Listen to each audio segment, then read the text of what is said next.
Hello and welcome everyone to another Comic Movie Marks video. For all of you Scott Mendelsons out there that claim it's the same movie with deleted scenes added, this is our love letter to you. That's right, the top 5 biggest differences between Zack Snyder's Justice League and Josstice League. So we're gonna go through this top 5 list just like we did last time. This could be kind of considered a sequel, and always remember the sequels suck compared to the original.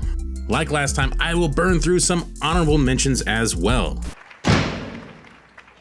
Let's rock this joint! We have the aspect ratio, the color grading, and of course, Junkie XL score.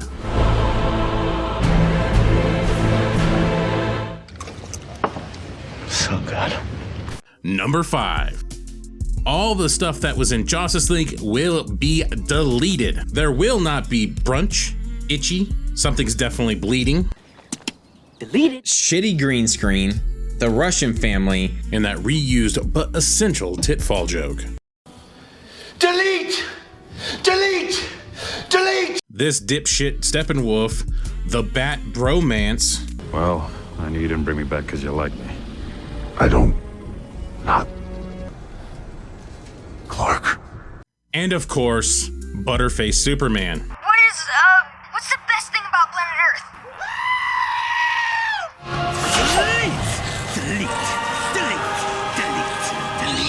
Delete. I would destroy the movie. I would set it on fire before I would use a single frame that I did not photograph. I literally would blow that fucking thing up. Number 4. Some of the changes / added characters that will be in Zack Snyder's Justice League. Some of the obvious ones that we saw in the most recent trailer is an upgrade when it came to Steppenwolf's design, and of course, Black Suit Superman. Pepper needs new shorts!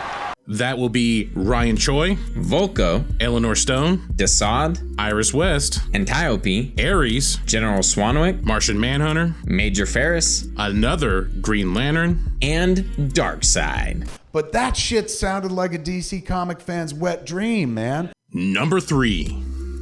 What some people think is the most important detail of this, the length, the girth of Zack Snyder's Justice League will be bigger and harder than anybody could possibly imagine. Typically, as my wife likes to say, the length doesn't matter, but in this case, ladies and gentlemen, the length does matter. As Zack Snyder stated at DC Fandom, we're looking at 4 chapters, all about an hour long, and then by the end of those chapters, it will be all cut together into one 4-hour epic movie. To avoid long-term injury, get medical help right away for an erection lasting more than 4 hours.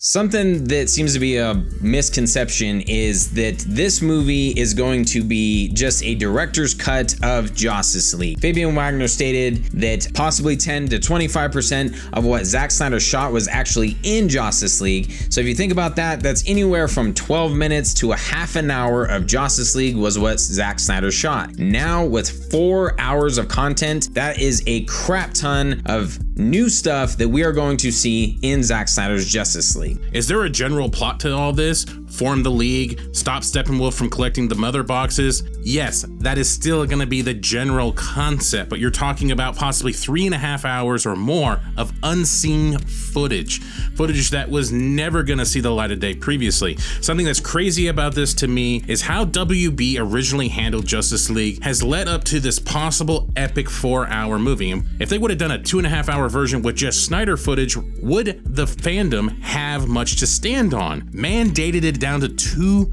hours, forced several jokes, and of course, Henry Cavill's terrible face. The funny thing about the 2-hour mandate is that was originally enforced to Zack Snyder as well. He was trying to cut his version down to 2 hours. He even thought it was a joke by the studio. If there was a point where you try to sell the movie to HBO Max, was that part of the selling point? It can be episodic, 4 episodes, where it can go 1 week and then you get a lot of traction and the streaming service gets was that ever part of the conversation? You know, yes, to some extent. I mean, I think that the idea that I always thought that was a plus, you know, and I'll be honest that I always thought of the movie that was a potential for the film, that it was going to be, the way I shot it, I knew it was like when they said 2 hours, they kept telling me 2 hours. I was like, what? Dude, They told you that? I literally thought it was You can squeeze that many bullets in 2 hours. No, I really thought it was a joke. I would be like, I would have too. 2 hours. The fact that WB went to the extreme with what they wanted with Justice League actually gave us something even better now. Because of those extreme measures they took, now we get 4 hours of Justice League, which at the end of the day, it almost makes the 2.5 years worth waiting for. It's been 84 years. Number 2. We are talking about character development. Something that was scrutinized about the original Justice League was the lack of character development. Something that the DC universe originally started with was the scrutiny of, you need to establish your characters before you have your big team-up movie. With the fact that Zack Snyder's Justice League is going to be almost 4 hours long and broken up into chapters, fortunately that leads for plenty of character development. So now we get a lot of backstory for our new characters, Flash, Cyborg, and Aquaman. We are going to get more footage of each of these characters in Zack Snyder's Justice League that maybe we wouldn't have gotten in his original version. That is something that I personally am super excited for. We are going to get more Cyborg, and as we've heard, he is the heart of the film. And these are some of those pivotal character moments that help develop these characters throughout Justice League. Obviously, Aquaman being that reluctant king, Flash finding a possible love in Iris West and seeing the difficulties that his dad Henry is going through, and like Shane said, Cyborg, the heart of the movie. With everything that Snyder has shared about Ray Fisher's Cyborg, it truly shows the epic journey that he's going to have to go through between both his parents dying and his own struggle with his humanity. Number 1. Let's talk about some big set pieces that were either shortened or completely removed in Justice League. Evidence of what was lacking from Justice League and what we will see in Zack Snyder's Justice League, such as the Heroes Park fight with Superman fighting the Justice League. You can tell from Justice League that thing is chopped to shit. It's completely different from what we were going to see. Obviously, the editing is very poorly done, and of course what we saw in previs and in the trailers, the military is involved. It's a much more epic battle between the League and Superman. And it's funny that even something as simple as him looking down where it says, if you seek his monument, look around you, moments that would mean a lot to a Superman that's trying to regain who he is. The ancient history battle between Uxas and the world's mightiest heroes. 2 minutes and 23 seconds in Justice League, when in Zack Snyder's Justice League, we're looking at 20 plus minutes. One of the biggest chunks of that would be a battle between Ares and Uxas. 20 minutes of the history lesson as opposed to a measly 2 minutes. And of course, Justice League removed characters like Robin Wright's Antiope and dialogue from the Green Lantern. And then there's the battle at Star Labs between Steppenwolf and the League, which we see very small glimpses of in trailers and we've seen in other shots, where the League battles Steppenwolf and many parademons in Star Lab. This has been stated to be almost a 20-minute sequence in itself, something that was completely removed from the theatrical cut, because apparently Steppenwolf finding the mother box on a Honda is much more interesting. Sit the fuck down. So we will tread lightly here because we do realize that there is individuals out there that have not been following this as long as we have. The final battle between Steppenwolf and the League is obviously a much more grander scale than what we saw in the theatrical cut. It's a much more epic fight to get to the reactor where Steppenwolf even is. Then you have the battle between Superman and Steppenwolf, which is a lot more epic and grander in scale compared to the one-sided fuckfest that we saw in the theatrical cut. Storyboard artist Jay Oliva even described it as Superman unhinged.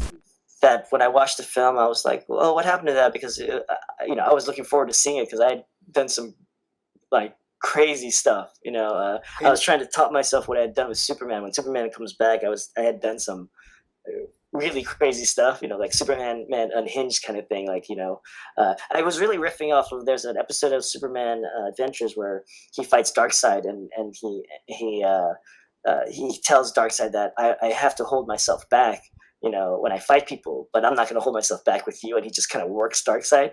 So I was kind of riffing off what Bruce did when I had Superman fight Steppenwolf. You know, I was just like, what does this Superman look like where he comes back and he's like even more powerful and even more strong, like, and even more fast. Like, what does that look like?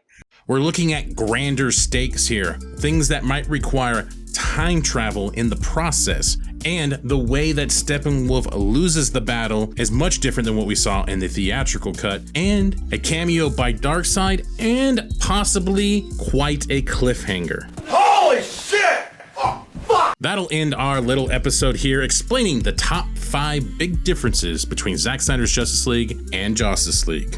As always, make sure to like and most importantly, share this video. We appreciate all of the support we got on our last video. Obviously, everyone's sharing it to people that may not understand and may not be as deep in the weeds as we are with Zack Snyder's Justice League. This should hopefully help them understand the difference between what we got in the theaters and what we're going to get. We also have a website. Check out our merch on there, support us. A big thank you to our newest Patreon supporters. We greatly appreciate the support, so thank you very much. And be sure to check us out on social media. We are on Facebook, Instagram, and the biggest one, most interactive, is Twitter. In case I don't see you.